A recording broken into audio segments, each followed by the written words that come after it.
नमस्कार दोस्तों, आपका स्वागत है आपके अपने चैनल TGNI वर्ल्ड में। आज की इस वीडियो में हम उस महाविनाशकारी घटना की चर्चा कर रहे हैं जिसमें हजारों लोग नींद में या फिर तड़प तड़प के मारे गए। इतिहास की एक ऐसी घटना जिसमें एक शहर घातक जानलेवा गैस की चपेट में आ गया था।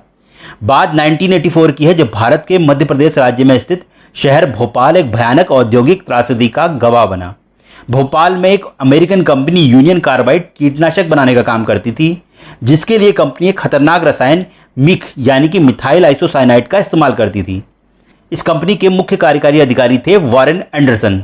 कंपनी आर्थिक तंगी से गुजर रही थी, इसलिए कंपनी में उत्पादन प्रणाली, सुरक्षा मानदंड और उपकरणों की क्वालिटी के साथ समझौता हो रहा था। 3 दिसंबर की आधी रात कंपनी के उत्पादन नियंत्रण कक्ष में बैठे स्थायी कर्मचारियों को आभास हुआ कि कहीं कुछ रासायनिक लीकेज हो रही है। रिसाव की शंका के चलते कर्मचारियों ने केमिकल स्टोरेज टैंक को चेक किया तो पता चला कि मिथाइल आइसोसाइनाइड का मामूली सा रिसाव है। वहां मौजूद कर्मचारियों ने इस केमिकल लीकेज को सीरियस न लेकर एक नॉर्मल घटना समझा और अपने दूसरे कामों में लग गए। थोड़ी ही देर में मिथाइल आइसोसाइनाइड ने भयंकर गैस का रूप ले लिया। अब कंपनी में मौजूद कर्मचारी स्थिति की गंभीरता को समझ चुके थे, सो उन्होंने इस गैस को वायुमंडल में मिलने से रोकने के लिए आपातकालीन सेफ्टी गाइडलाइंस पर एक्ट करना शुरू कर दिया। सबसे पहले कर्मचारियों ने रासायनिक बेंट स्क्रबर का इस्तेमाल किया, जिसके द्वारा घातक गैस को एल्कलाइन वाटर यानी कि क्षारीय जल में घोलकर वायुमंडल में जाने से रोका जाता है। पर यह गैस इतना विकराल रूप ले चुकी थी कि इस प्रक्रिया से कोई फायदा नहीं हुआ। इसके नाकाम होने के बाद दूसरा स्टेप था कि जब यह गैस प्रज्वलन कॉलम यानी कि इग्निशन कॉलम में प्रवेश करे तो इसे ईंधन के रूप में जलाकर वायुमंडल में जाने से रोका जाए, पर यह प्रयास भी विफल रहा। अब कर्मचारियों के पास लास्ट ऑप्शन बचा था कि तेज पानी का छिड़काव करके इस दुर्घटना को रोका जा सके, पर यह अंतिम प्रयास भी फेल हो गया और फाइनली यूनियन कार्बाइड कंपनी के प्लांट सी के टैंक नंबर 690 में हुए रिसाव से बने गैस के जहरीले बादल ने वायुमंडल में पहुंचकर भोपाल शहर को अपनी चपेट में लेना शुरू कर दिया। जैसे जैसे ये बादल आगे बढ़ रहे थे, भोपाल के लोग मौत की नींद में सोते जा रहे थे। लोगों को समझ नहीं आ रहा था कि आखिर हो क्या रहा है। गैस के कारण लोगों को आंखों में जलन हो रही थी, सांस लेने में परेशानी हो रही थी, लोग खांस रहे थे, उल्टियां कर रहे थे। जिन जिन लोगों के फेफड़ों में गैस भर गई थी वे जीवित नहीं बच पाए। लोग हजारों की संख्या में अस्पताल की ओर भाग रहे थे, पर 1984 में भोपाल में सिर्फ 2 ही सरकारी अस्पताल थे, सो इन दोनों ही अस्पतालों में बड़ी संख्या में लोग पहुंच रहे थे। पर परेशानी की बात यह भी थी कि यहां मौजूद डॉक्टर्स को समझ ही नहीं आ रहा था कि इन लोगों का क्या इलाज किया जाए। यूनियन कार्बाइड कंपनी से लीक हुई इस गैस की चपेट में आके कितने लोगों की मौत हुई, इसकी संख्या तो ठीक से किसी को भी नहीं पता, क्योंकि अलग अलग सोर्सेज अलग अलग संख्या का क्लेम करते हैं। मध्य प्रदेश की सरकार के अनुसार 3787 लोगों की मौत हुई, पर मीडिया रिपोर्ट 16000 से 30000 लोगों के मरने का दावा करती हैं। वहीं इस घटना से प्रभावित लोगों की संख्या 5 लाख से भी अधिक है। इस घटना के दौरान जहरीली गैस के संपर्क में आए हजारों लोगों ने शारीरिक और मानसिक रूप से विकलांग बच्चों को जन्म दिया।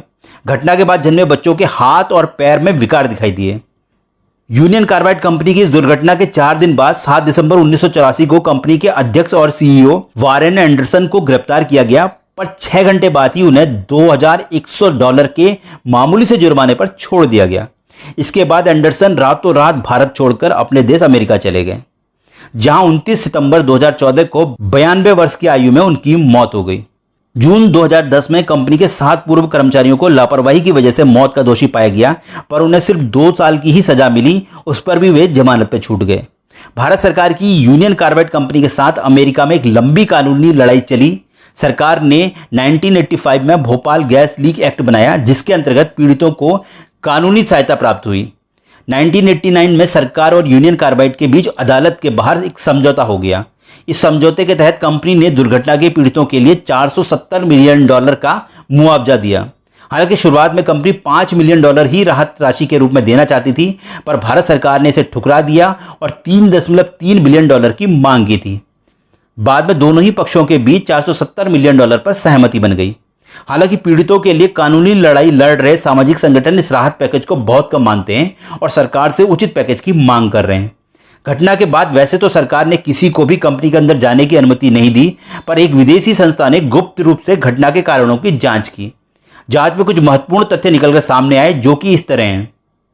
मिथाइल आइसोसाइनाइड का स्टोरेज तरल रूप से ठंडे माध्यम में किया जाता है, पर आर्थिक नुकसान झेल रही कंपनी ने इसको अनदेखा कर दिया। कूलिंग के लिए बनाए गए फ्रीजिंग प्लांट को बिजली का बिल कम करने के चक्कर में बंद कर दिया गया था। टैंक में क्षमता से अधिक रसायन का स्टोरेज किया गया था, सेफ्टी के हिसाब से 30 टन रसायन का स्टोरेज होना चाहिए था, पर यहां 42 टन रसायन स्टोरेज किया गया था। बजट को कम करने के चक्कर में मेंटेनेंस सुपरवाइजर को भी निकाल दिया गया था और एक ही उपकरण कई प्रक्रियाओं में इस्तेमाल किया जा रहा था, जिसकी वजह से पानी और लोहे का जंग मिथाइल आइसोसाइनाइड के टैंक के भीतर पहुंच गया और खतरनाक एक्जोथर्मिक प्रक्रिया शुरू हो गई, जिसकी वजह से टैंक के अंदर का तापमान 200 डिग्री के भी पार पहुंच गया। पाइप की सफाई करने वाले हवा के वेंट ने भी काम करना बंद कर दिया था। लिक्विड के प्रवाह को नियंत्रित करने वाला नाइट्रोजन वाल्व भी खराब था। साथ ही रासायनिक वेंट स्क्रबर, प्रज्वलन कॉलम, जल अग्निशमन यंत्रों की क्षमता कमजोर और खराब थी। इस सभी कारणों ने उस रात भोपाल में मौत का तांडव करने वाली जहरीली गैस का रिसाव कर दिया। अगर कंपनी ने सेफ्टी और क्वालिटी से समझौता न किया होता तो इतिहास की इतनी बड़ी औद्योगिक घटना कभी नहीं घटती। ना ही हजारों लोग अपनी जान गंवाते और ना ही अनगिनत बच्चे शारीरिक और मानसिक विकलांगता की तकलीफ झेलते। आपकी इसमें क्या राय है? क्या भोपाल गैस कांड के पीड़ितों को उचित न्याय और मुआवजा मिला था या फिर अभी इसमें कुछ और सुधार की जरूरत है? आपकी जो भी राय हो कृपया कमेंट्स करके हमें जरूर बताएं। धन्यवाद। यदि आप इस वीडियो को YouTube में देख रहे हैं तो कृपया चैनल को बेल आइकन के साथ सब्सक्राइब जरूर करें और यदि Facebook या फिर Instagram में देख रहे हैं तो कृपया पेज को फॉलो करना ना भूलें। धन्यवाद।